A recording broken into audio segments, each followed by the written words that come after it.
Okay? When you're in class and the professor's asking you different questions, what do you think? Don't you feel good? Yes. Good. What do you think? Because your opinion matters. You're valuable. Yes. It's hard to do that. It's hard to change people's mindset. It is. But you have to change the heart of them. But like, for example, if you're, let's say, if you're a leader or a manager or in a job with, let's say, 7 workers, and those 7 workers you're responsible for them. You know, for like, where's the shape? Right. What? Right? Among those 7 workers, there's 5 young ones, there's 2 old ones. Yeah. You, let's say I'm 25, let's say that. Uh-huh. Those 2 old ones are 35, 30. And They're not old. Oh, my like, you just said 18 and maybe you said 40. No, no. There's a difference. there's what I'm trying to say is that they're older. Yes, I understand. And They're older and they've been here a while. Okay, all right. But they didn't move up. Yes. They stayed, they just, their Right. mentality is just work for the work. Oh, I'm gonna do my job. That's all I'm here for. But they don't strive. Right. They didn't move up. So, because they're there longer than you, it's hard to change their Their make them mindset. follow you. Absolutely, it is. Make them follow It you is. because even though you're on top of them, Right. in better position. Mhm. They think that because they're being longer there and they're older than you, They know more. they know more. Mhm. So it's very hard to. It is, because that's what's happening in the workplace now. You have the millennials that are coming in, and you have the people with millennials, and then you're gonna have the Z group that's coming in after. So- But anyway, So they- what do you do? so what do you, well, so I'm gonna say, Because so, I know, yeah. I know what I did, but I wanted to tell you what I do. Oh, okay. Well, I'm going to tell you what to do. Okay, I'm going to give you a little scenario. So basically, you'll see 2 sets of people coming in. 2 sets of people are working. Millennials have their, I'm using the word millennials because of the age group. They have their own ideas, they see things differently, they're more probably technologically savvy. I'm just using an example. 18. Okay, right, 18, 19, or even a little older, they're in their 20s. They're in their 20s. And they come in, and there's people who've been there 40, they're 40, they're 50 years old, they're used to certain type of things, but they have the skill sets in order to maybe to run the department. I'm not going according based on what you're saying, I was talking in general. Run the department, and they have the degree or whatever it is, so those who are there feel, well, you know, they're taking over, they don't know everything. But you as a leader or a manager, you're going to have to incorporate the 2 to work together.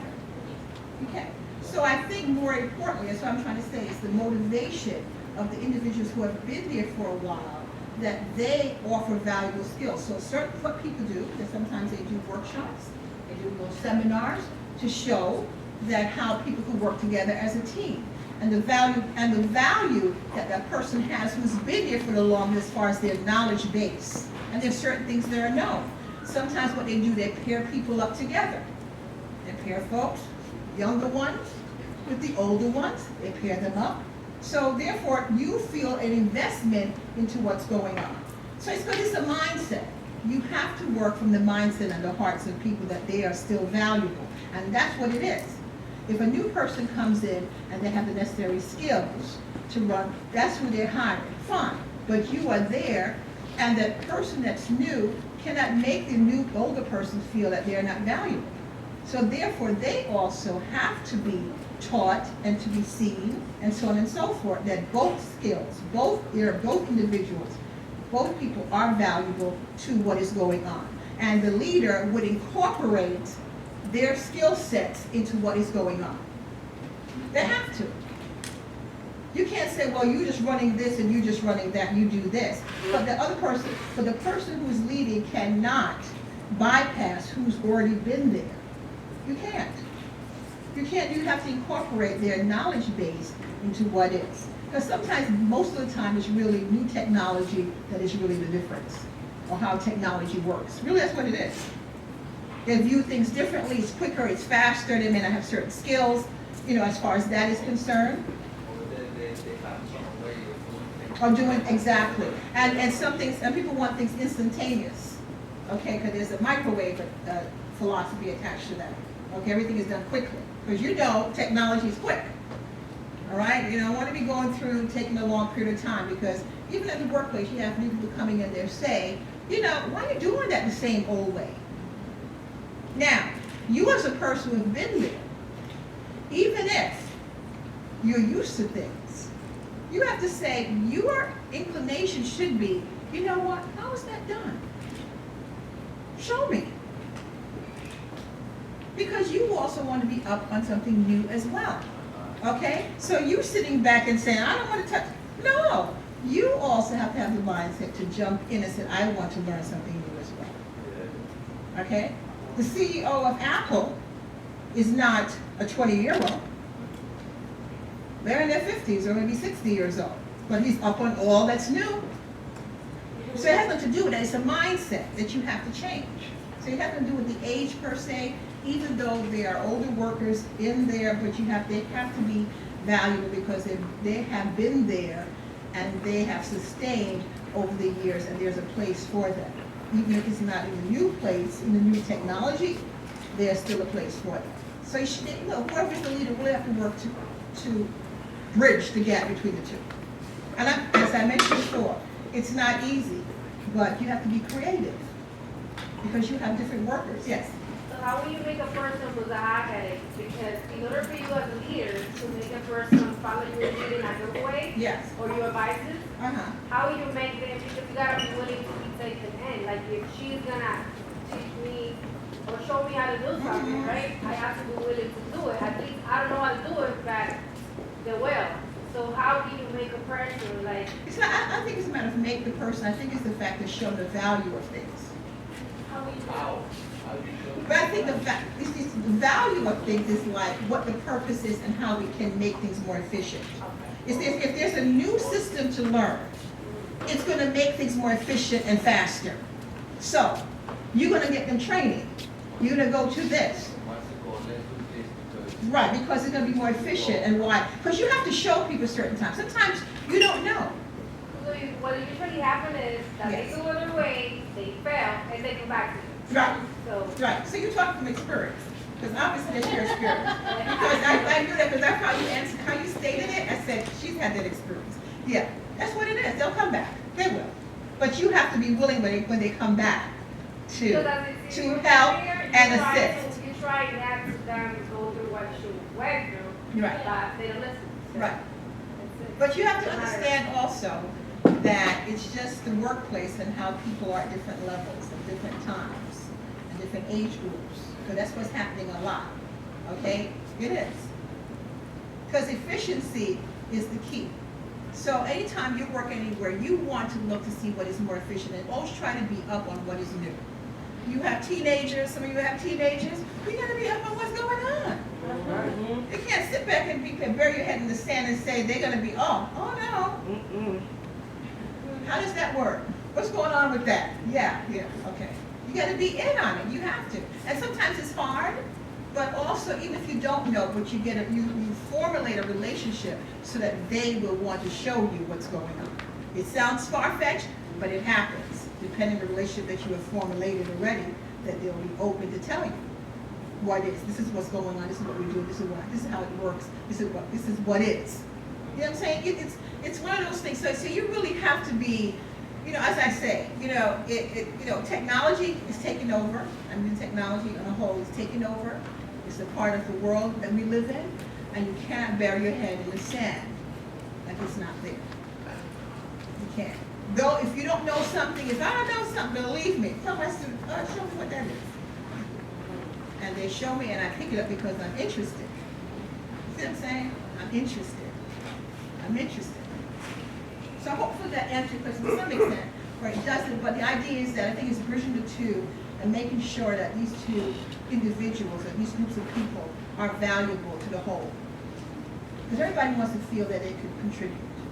Even if they don't contribute technological wise, as far as being wise or having some knowledge base to help you to adjust to your new situation, they have that. So everybody has something to contribute.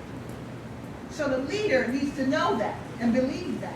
Because as I mentioned before, being unfair and sticking to one group and leaving the other and not being fair across the back causes dissension.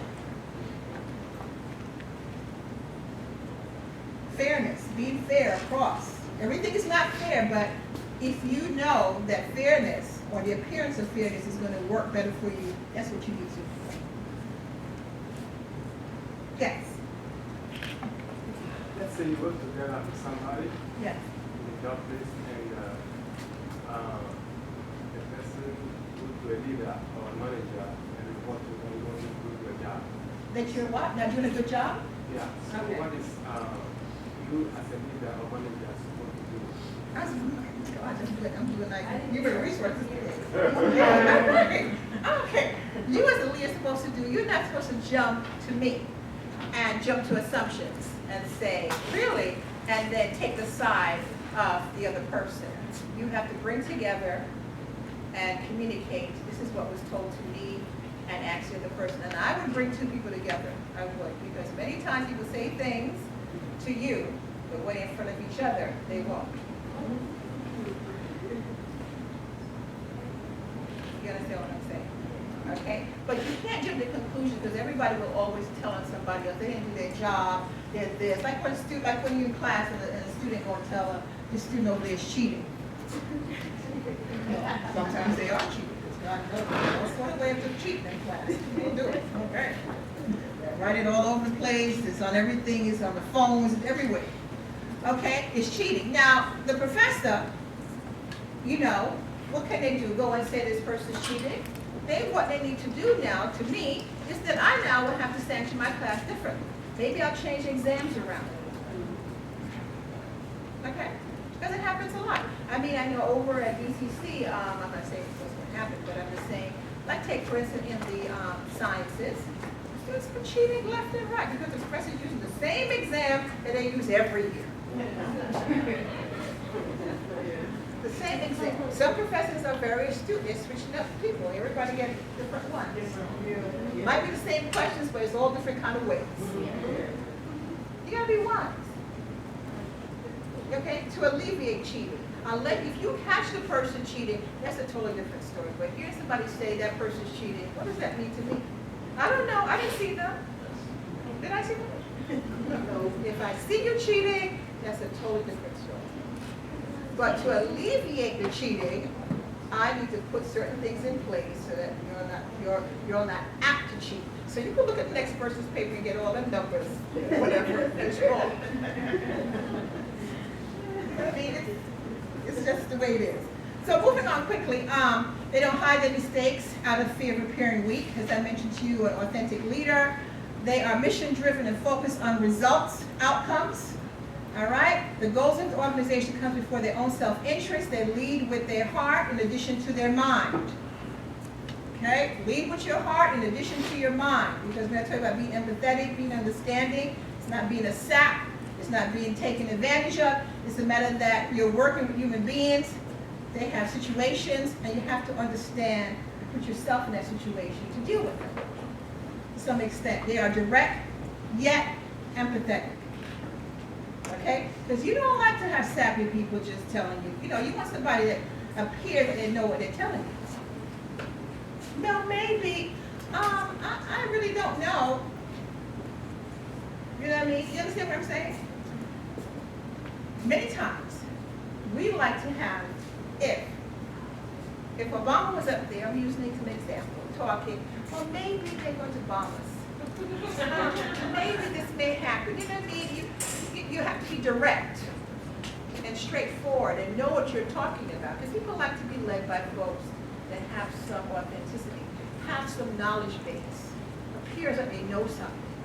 We're moved by people like that. We're moved, you can look around and see by whomever you listen to, whether when they're speaking, they're knowledgeable. Who watches TED Talks?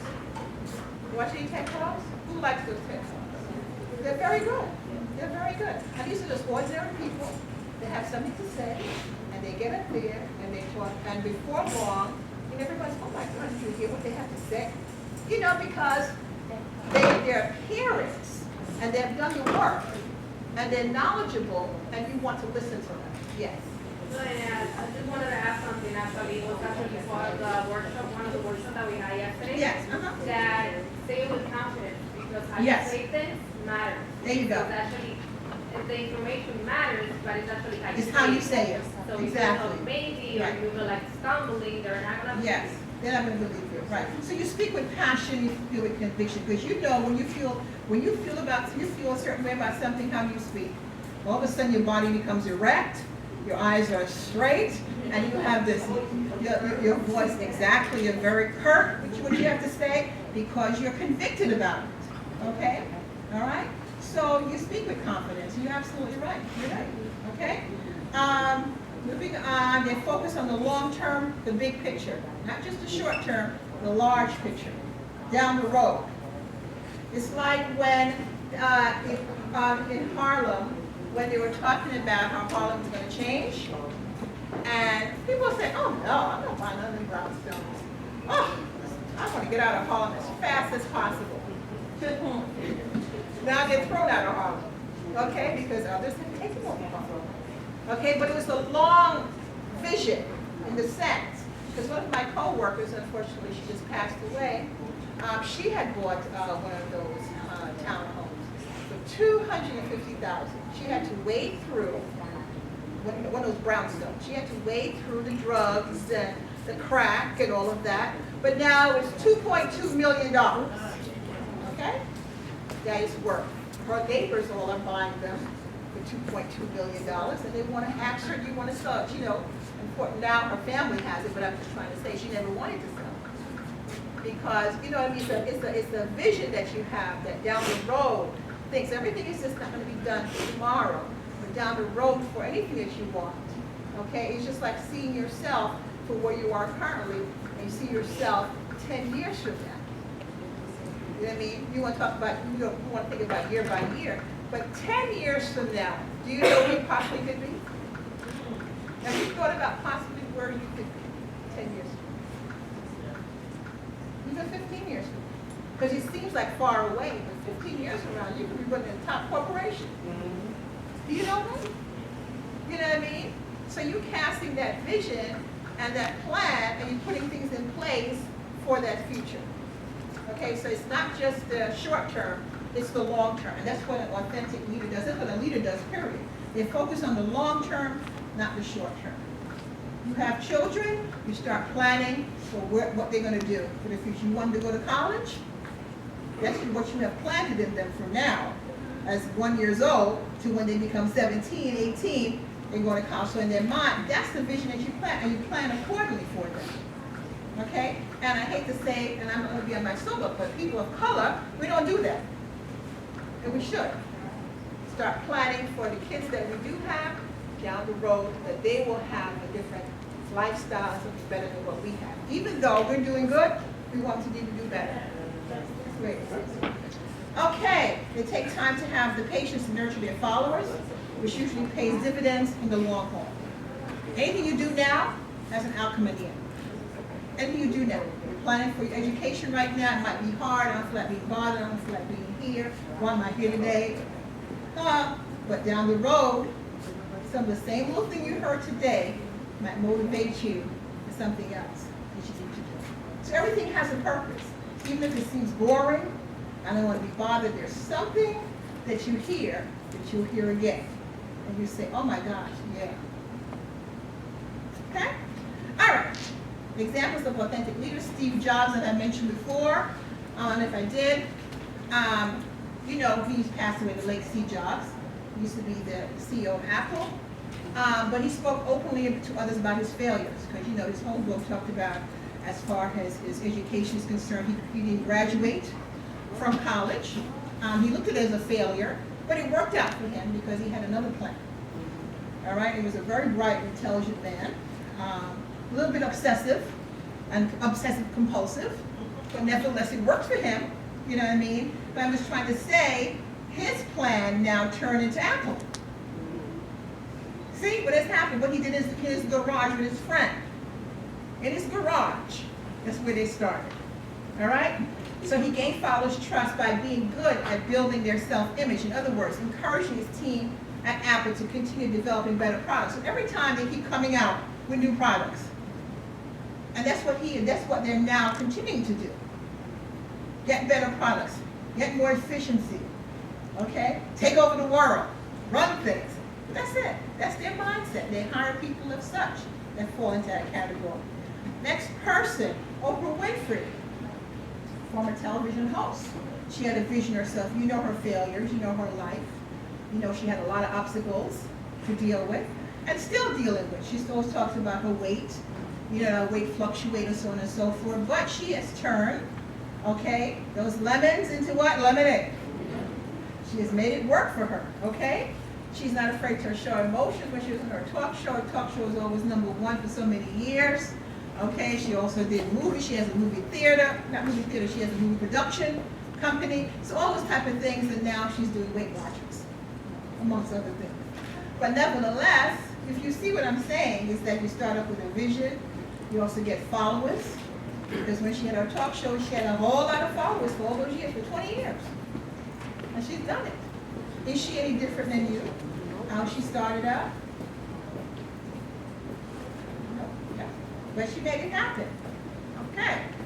So, answer the following questions. In what ways am I ready, am I orderly or authentic leader? In what ways are you orderly or authentic leader? Okay? In what ways can I improve as an authentic leader? How important is authenticity to me as a leader? Anybody want to answer one of the questions? How do you, as an authentic, as based on what you've heard and what you know, in what ways are you already an authentic leader? Yes, Heather. Open-minded. Open-minded, good. Yes, I value my peace and my personal growth. good, very good. Genuine. Genuine. Okay, What you see, what you what you get? Very good, yes. Fair. You're fair. All right, so you're on your way. You pretty much know to some extent. Yes, go ahead. You're empathetic. maintain confidence. You maintain confidence. Good. Yes. Know thyself. Know thyself. No, you know yourself. So you feel you know yourself. Okay, good. All right. All right. Anybody else? Yes. Responsibility. Responsible. Okay. Good. So those are all authentic skills and traits. In what ways can I improve as an authentic leader? What ways can you improve?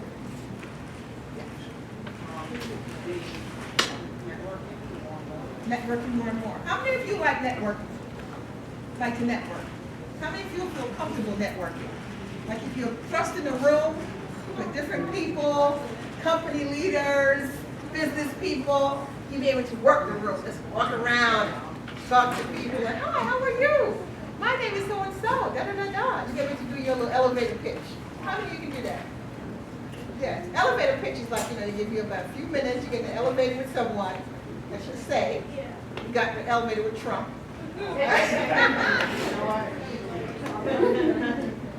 And you want to tell them about yourself, okay? So you're going from the first floor to the 20th floor. What you gonna say? You know what I mean? That's the elevator pitch. Okay, so you'll be memorable, so you'll know who you are, you'll shake your hand. So you know what? Give me a call. You sell yourself. You sell yourself, right? That's what the elevator pitch is. Let's just give me as an example. Okay? All right. How can you improve as an authentic leader? Anyone? Yes. Leading and motivating. New skills. Very good. Very, very good. Yes.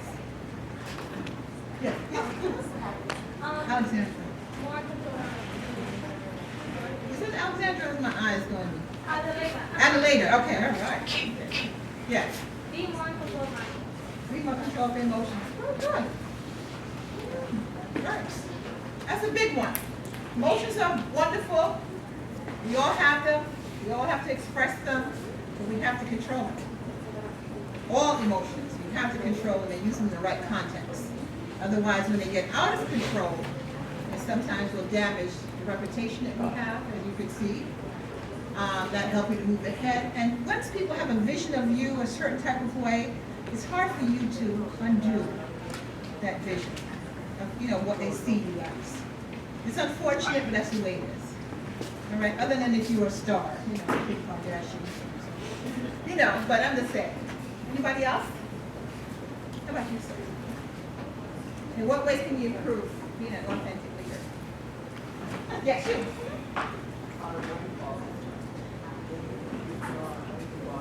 Know your values. Very good. Know your values because they're the core of who you are. Yes. Being inclusive. Very good.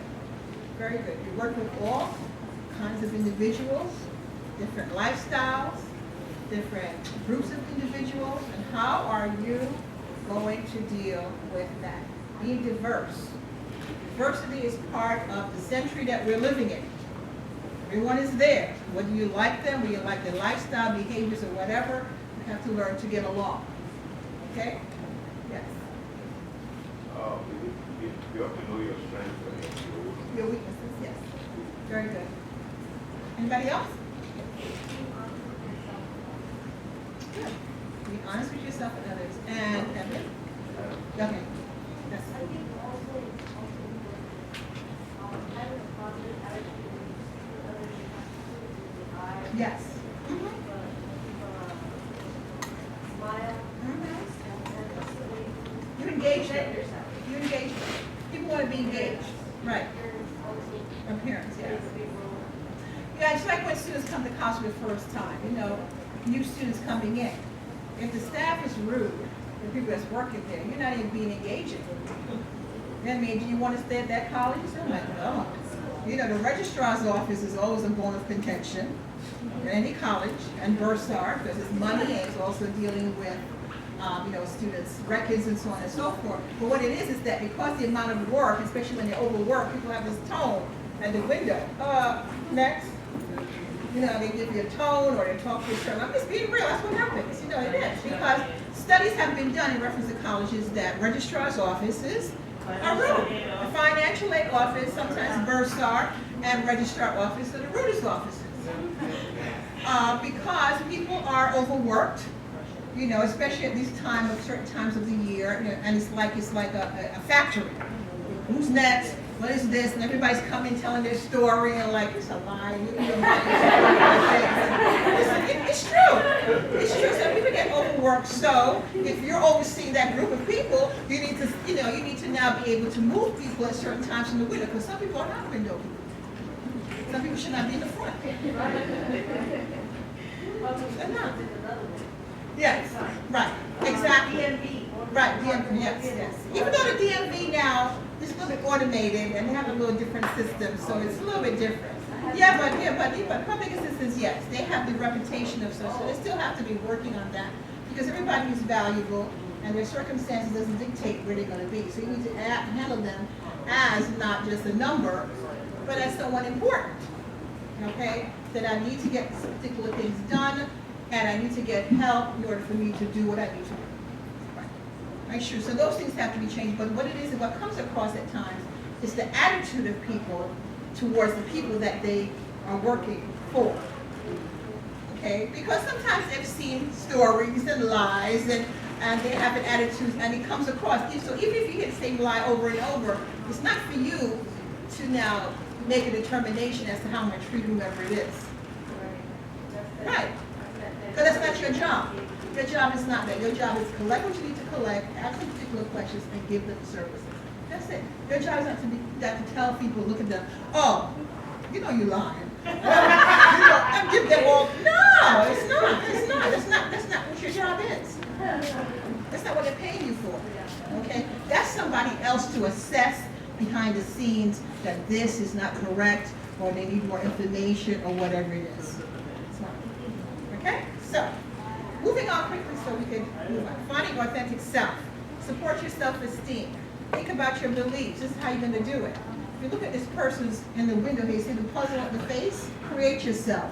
It's a puzzle, and they're putting in the last puzzle, the last piece of the puzzle. Create yourself. Put time into developing yourself. I can't say it enough. Professional development. You coming out here today, I applaud you for being here. You didn't have to be here. You didn't have to come, but you came. Okay, so that means you want something better for yourself. You want to hear something. You want to change. Okay? Separate truth from fiction. Okay, figure out how to describe yourself. How would you describe yourself? You don't have to tell me now, but think about it. How would you describe yourself? Even the quietest individuals here, how do you describe yourself? Okay, accept your flaws. Everybody has flaws. Okay, everybody wants to be perfect. There's no one that's perfect. I know you want to feel that you should be perfect, but you don't need to be perfect. Some of your flaws are some of your greatest attributes. All right? That's what makes you, some people have freckles or some big freckles on their face, but that's what makes them different. It makes them stand out. You know what I mean? So some of the flaws, what they say is see as flaws, whatever it may be. Okay, trust yourself. How many of you trust yourself? Okay. How many of you trust yourself? Because the thing you do today, you won't do tomorrow. Like today, you may say, you know what, I'm a good person, but at the same time, you don't know what you're going to do the next minute.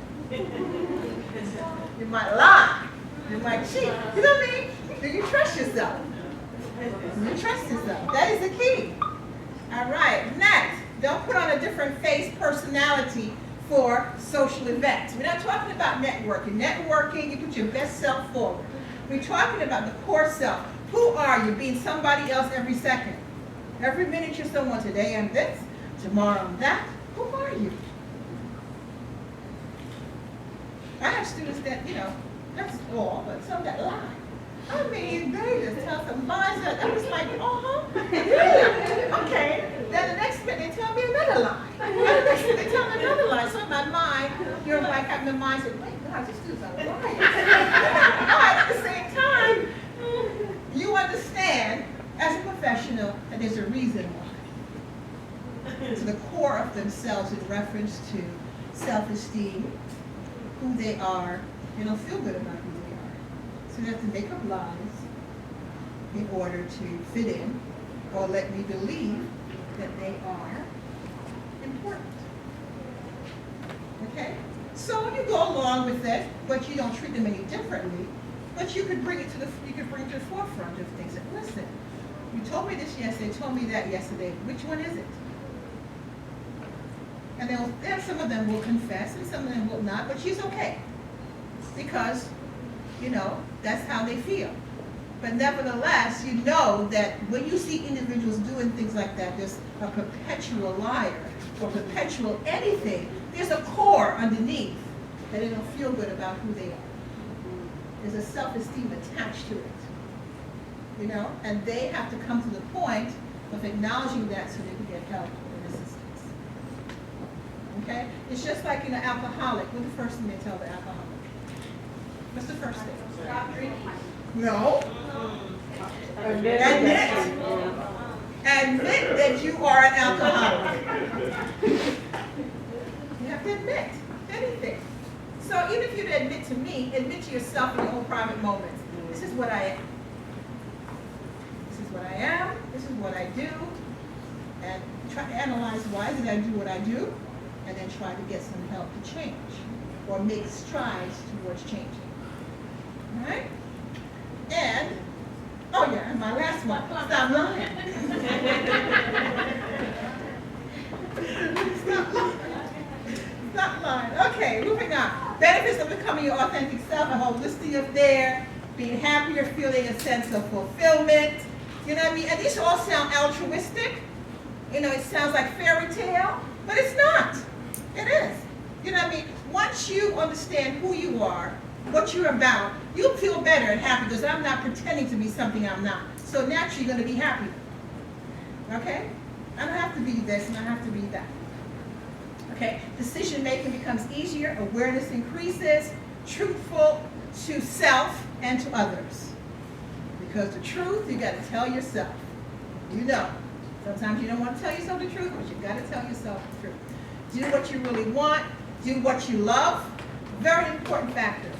Do what you love. I hope all of you are deciding to do what you love for your future. Because when you do what you love, money comes. Because you'll be motivated, you'll be excited, and you'll do whatever is necessary in order to make something happen. It's true. It's been proven over and over. All right? Everybody tells you that in all different kind of books. Same thing over, they say different ways and they make money. And people are making money. All right, okay, satisfying your needs, a sense of purpose, helping you prioritize how you live, being in alignment with your goals and your dreams. This is what tends to happen of becoming and understanding your authentic self. It does. And this is not pipe dreams. This is reality. Because truth sets you free. Because if you're authentic, you're truthful to you, because you start with you. When I talk about you, start with you. And when you start with you, what do you expect? I'm not telling you any pipe dreams or telling you this is how life is great and wonderful and everything is going to be rosy. I'm not telling you that. I'm just telling you, if you're true and honest with yourself as to who you are, what lifestyle you are, who you are as a person, you'll be happier. It is. It's a simple statement, but sometimes it's hard to do. All right? And I think I have one more. Love who you are, not who you think you ought to be.